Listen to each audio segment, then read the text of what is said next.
Olá, comunidade de Paz e Bem, pós-TV 247, tocava Pavão, estamos aqui com Felipe Albani, coordenador pela Juventude, Diversidade e Povo Preto do Sejus, e dando continuidade à Revista Espírita de fevereiro de 1859. Hoje os temas que nós vamos conversar são sobre espíritos barulhentos e como nos livrarmos deles, a partir desses estudos de Kardec, e Uma Noite Esquecida ou A Feiticeira de Manusa. Tudo bem, Felipe? Tudo bem, Carla? Gratidão a todo o pessoal que está aqui acompanhando a gente. Bom dia, galera do Paz e Bem. Bom dia, galera do Sejus. Bom dia a todo mundo que está acompanhando o nosso trabalho, de a gente poder trazer esse resgate do laboratório de Allan Kardec e a gente poder conversar um pouco sobre alguns aspectos interessantes para aproveitar o nosso estudo e também vocês entenderem como Kardec trabalhava determinados pontos. A gente começa com esse artigo, que é Espíritos Brasileiros e como se livrar deles. É interessante pensar, porque a gente já trabalhou um pouco, quem lembrou do livro dos médios, do livro dos espíritos, de uma característica de mediunidade que é de efeitos físicos, especialmente aqueles de batidas. Então, é muito interessante quando ele traz isso, porque, a bem da verdade, isso ainda acontece e também é uma coisa que, enfim, não dá para se prever quando vai acontecer e de que forma que a gente pode fazer isso. Então, Kardec traz uma história de Gramar no Ló. Não sei onde é que é isso, deve ter sido em alguns lugares, tem muitos lugares que mudam de nome também, mas vamos lá. Ele diz o seguinte, que numa causa da aldeia de Cugé, comuna de Bastá, no departamento de Ló, há cerca de 2 meses, ouvem-se ruídos extraordinários. A princípio eram golpes secos e muito semelhantes a pancadas de um machado no soalho, escutados por todos os lados. Sob os pés e acima da cabeça, nas portas, nos móveis. Depois, as passadas de um homem descalço e o tamborilar dos dedos nas vidraças. Olha só que loucura, cara. Os moradores ficaram amedrontados e mandaram rezar missas. A população inquieta e até a aldeia escutava. A polícia tomou conhecimento, fez várias pesquisas e o barulho aumentou. Em breve as portas se abriam, os objetos eram revirados, as cadeiras projetadas pela escada, os móveis transportados dos rés do chão para o sótão, e tudo quanto informo, segundo o que foi colocado, ocorre em pleno dia e é atestado por grande número de pessoas. E a casa em si é uma construção recente e, segundo eles, risonha. E os proprietários são gente boa, ou seja, não é aquela coisa de casa antiga, então não tinha esse aspecto que podemos dizer tradicional, igual o pessoal que adora um filmezinho de terror, adora um filmezinho aí, ou histórias que às vezes chegam para a gente de fantasmas em alguns lugares. O que o Kardec coloca é que o distinto correspondente pergunta quais espíritos que fazem desse barulho. E o Kardec é lógico, não há dúvidas quanto a essa resposta. Sabe que só os espíritos de origem de ordem muito inferior são capazes de tanto, até por conta da densidade dos espíritos deles, que é muito mais pesado, e ele tem mais propensão para promover esse tipo de ato. O que ele coloca? Muitas vezes se obstinam junto ao indivíduo que gostam de envergonhar, constranger, e que perseguem de casa em casa. Outras vezes se ligam a determinado lugar sem qualquer motivo, a não ser por capricho. Por vezes também é uma vingança que leva a um efeito, como teremos ocasião de ver. Em certos casos, sua intenção é mais louvável, que é em chamar a atenção e estabelecer contato, como foi o caso das irmãs Fax, lá nos Estados Unidos. Seja para fazer uma advertência útil à pessoa que se dirige, como aconteceu com o próprio Kardec, quando estava lá redigindo uma das primeiras páginas do Livro dos Espíritos, seja para pedir algo para eles mesmos. Muitas vezes vemos eles tentam pedir preces, outros solicitavam cumprimento em seu nome de promessas que não puderam cumprir, e outros, enfim, no interesse de seu próprio repouso, queriam reparar alguma ação má que tinham praticado quando encarnados, ou seja, depois que literalmente Inês é morta, eles queriam voltar para tentar resolver esse assunto pendente. E o Kardec continua. Em geral, não há razão para nos amedrontarmos, apesar da bagunça que eles causam. Em sua presença pode ser importuna, mas não é perigosa. E ele diz o seguinte: se são espíritos que se divertem, Quanto mais levamos a coisa a sério, mais eles persistem, como meninos travessos que se apoquentam, quanto mais veem que nos impacientamos e que metem medo aos covardes. Conhecemos alguém que, longe de irritar-se, os excitava, desafiava, faz isso, faz aquilo, de modo que, ao cabo de alguns dias, eles não mais apareceram. Então, ele fez exatamente o contrário. Falou, vai lá, faz. Acabou. Descansaram. Cansaram do show. E aí, continuando. É sempre útil saber o que eles querem. Se pedem alguma coisa, podemos estar certos que as suas visitas cessarão assim que forem satisfeitos. O melhor meio de instruir-se a respeito é evocar o espírito através de um bom médium. Na época, usavam mais a psicografia. A gente hoje tem mais centros utilizando mais a psicofonia, e hoje também é fácil, né, Carla? Para gravar, para ver exatamente outras reações, enfim. Tem várias formas que a gente pode utilizar. Por suas respostas, segundo continua Kardec, veremos imediatamente com quem tratamos e, em consequência, poderemos agir. Se for um espírito infeliz, manda a caridade que o tratemos com os cuidados que merece. Se for um brincalhão, de mau gosto, poderemos agir com ele sem cerimônias. Como diriam os fanqueiros, papo reto. Se for malévolo, é preciso pedir a Deus que o torne melhor. Em todo caso, a prece só bons resultados trará. E ele diz o seguinte: as fórmulas de exorcismo causam-lhes riso e por elas não tem nenhum respeito. E em caso de dificuldade, está em não ter médios à disposição. Devemos, então, procurar substituí-los por nós mesmos ou interrogar o espírito diretamente de acordo com os preceitos que damos nas instruções práticas, que hoje é o livro dos médiuns. Então, ele dá uma solução até, digamos, caseira, ou seja, se não tem tu, vai tu mesmo, como diriam por aí. Quer comentar, Carla, rapidamente? É interessante sempre, né? Porque as pessoas ficam com muito medo dessas questões de barulho, né? Barulho, acho que é uma das principais questões de medo com espíritos.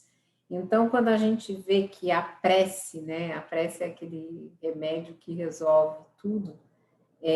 Naquela época, hoje em dia, então, sempre a recomendação de fazer oração, de se ligar ao seu mentor, enfim, de tratar o assunto da forma mais natural possível, né?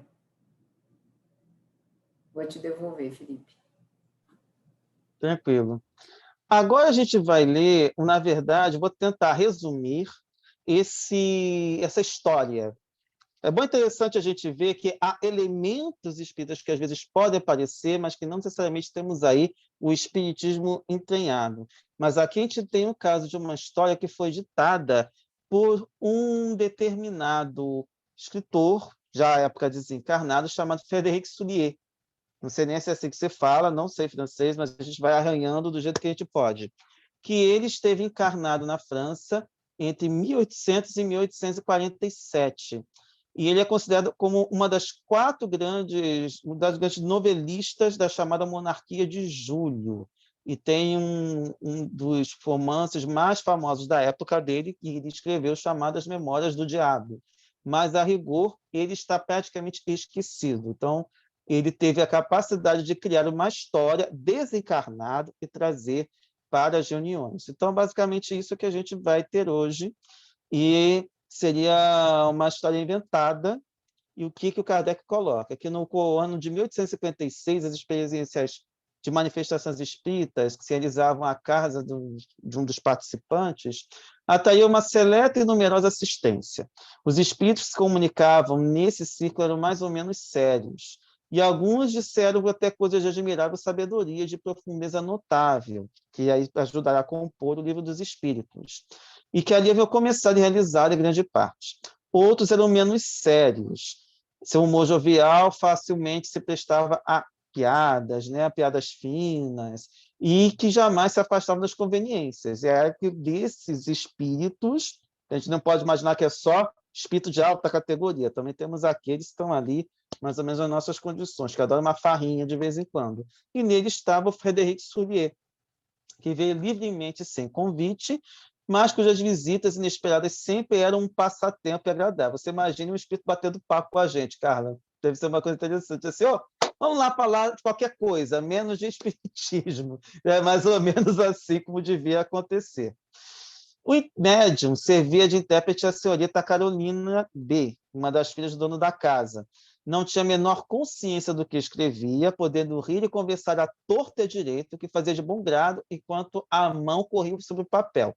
Olha o nível de disparidade, né, Carla? Como é que ela tinha noção, podia conversar e a mão lá escrevendo enlouquecidamente.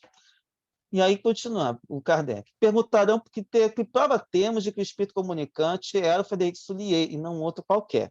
E ele falou que o Soulier confirmou por 1001 detalhes que não podiam escapar a uma observação atenta, até porque ele tinha desencarnado muito pouco tempo. E muitas vezes uma palavra, um gesto, um fato pessoal referido vinham confirmar que era ele mesmo. Por diversas vezes deixou sua assinatura que foi confrontada com os originais. Um dia pediu um retrato dele, o médico não sabia desenhar, fez um esboço, a semelhança foi impressionante. E aí vocês podem depois procurar na Wikipédia para ver como eram as feições dele. Ninguém na reunião tinha relações com ele em vida. Quer dizer, deviam ser leitores, mas não tinham relações pessoais. E ele tinha se ligado a um dos assistentes sem jamais ter querido revelar o motivo. Só aparecia quando esta pessoa se achava presente, que também é um ponto interessante. Espíritos que acabam se conectando, se ligando a determinados médiuns específicos. E ela entrava com ela e saía com ela. E quando ela não estava presente, também não vinha. Quando era difícil. Senão era impossível haver comunicações de outros espíritos. O próprio espírito familiar da casa cedia-lhe lugar, muitas vezes, quando viu Frederic, para ter delicadezas fazendo as honras da casa. Um dia anunciou que nos daria um romance à sua maneira. E realmente, pouco tempo depois, começou uma história cujo início era muito promissor. O assunto era druídico e a cena se desenrolava na Armórica, tempo do domínio romano. Depois digitadas algumas páginas para o romance, mas disse que escreveria um outro, o qual lhe daria menos trabalho. Lembra até o Costinha, que começava uma piada e depois contava a outra e botava para a piada anterior, né? Mas aí, continuando. Foi então que escreveu o conto, cuja publicação iniciamos.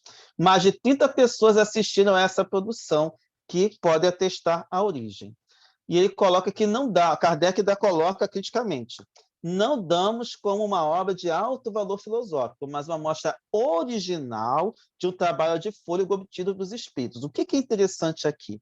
Muita gente acha que, até por conta do que aconteceu com Chico, com André Luiz, trazendo a muda no mundo espiritual, tem outros romances, como, por exemplo, daquele Conde Rochester, né, que de vez em quando vem, a gente acha que não, aquilo aconteceu realmente. Calma, não é bem assim, são romances. E assim como nós temos escritores, temos cineastas, temos pessoas que têm a capacidade criativa, eles podem fazer isso sem estar conectados com a doutrina. E são livres para fazer isso. O problema é a gente achar que é bem de espírito, então eu boto a mão no fogo. Bota a mão no fogo, mas você vai se queimar. Então, a gente não quer se queimar, então a gente vem, pelo menos, trabalhar isso até para um alerta para todo mundo. E o que é interessante é a forma como ele fez também. O que é de mais extraordinário, continua Kardec, é que o tema foi retomado em 5 ou 6 ocasiões diferentes e, por vezes, após interrupções de 2 ou 3 semanas.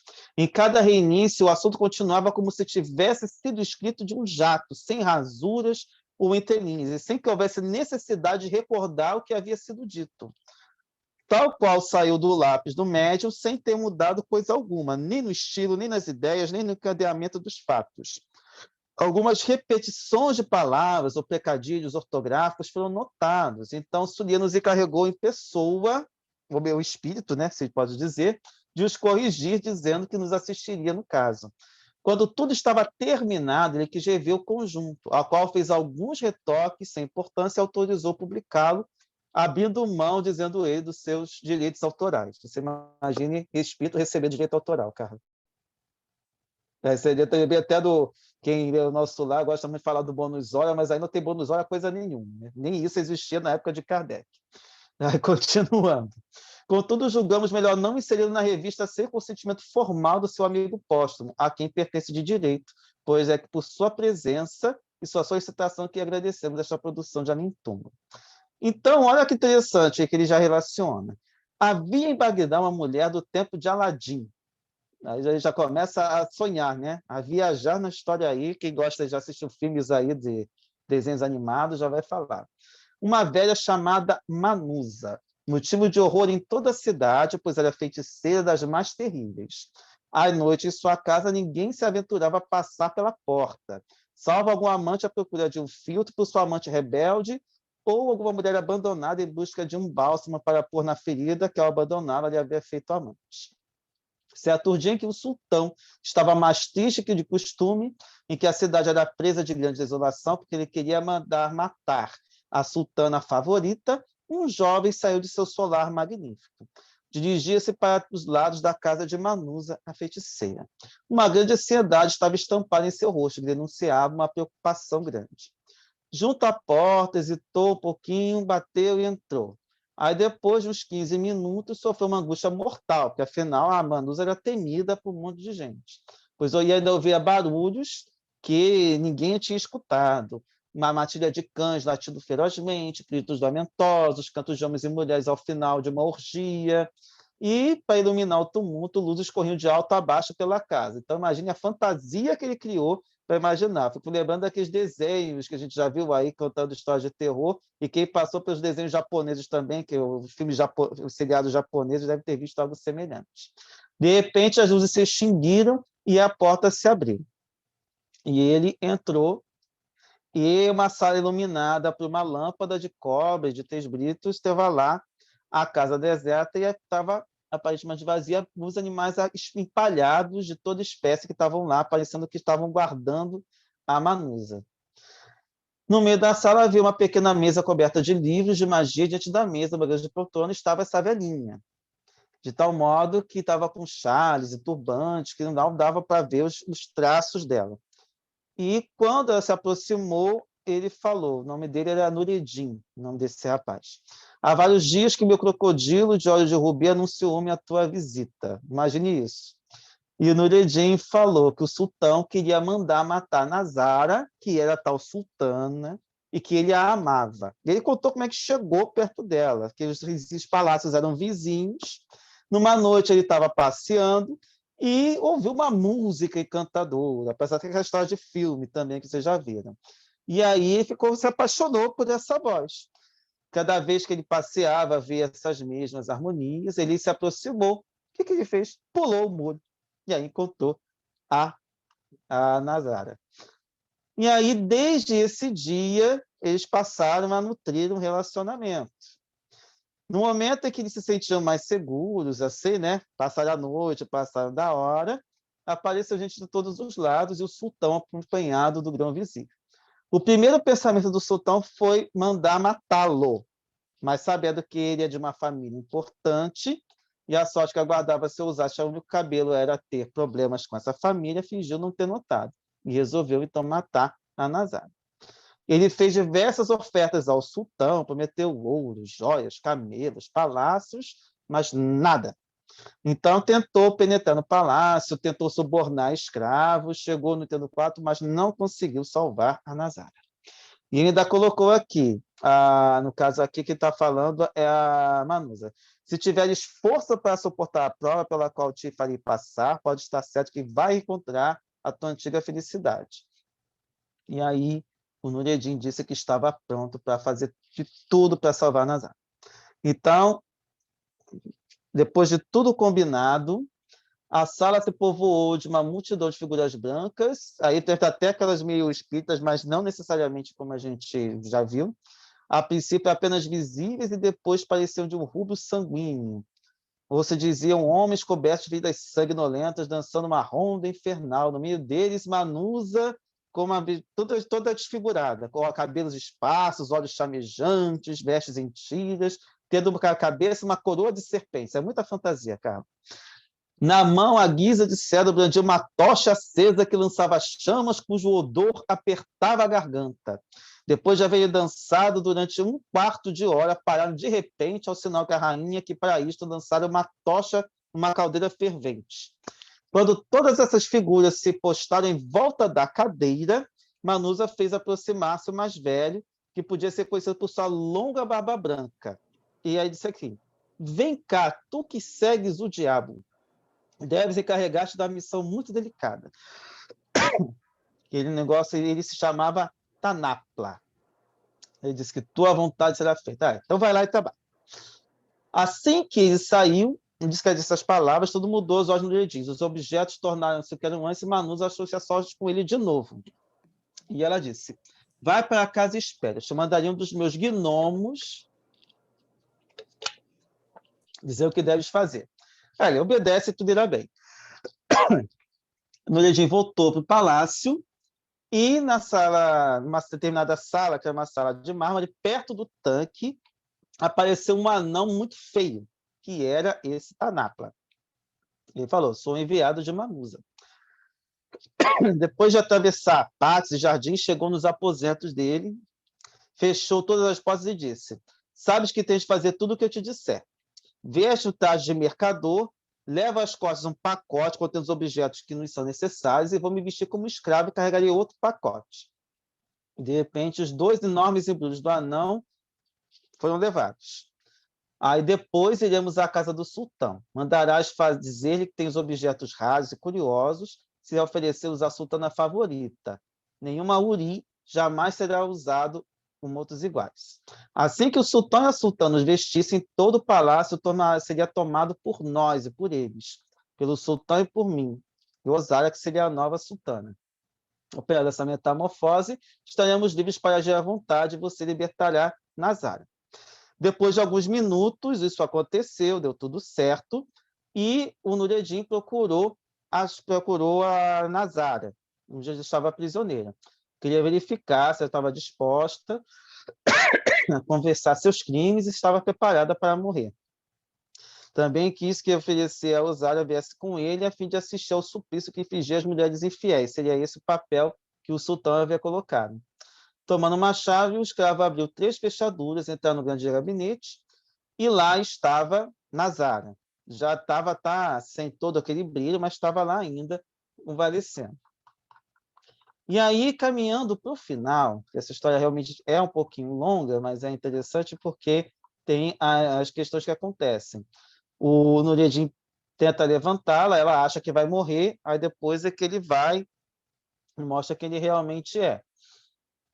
Apenas transpuseram as portas do palácio, mudaram de aspectos. Ou seja, ele conseguiu tirar Nazara lá da prisão do sultão.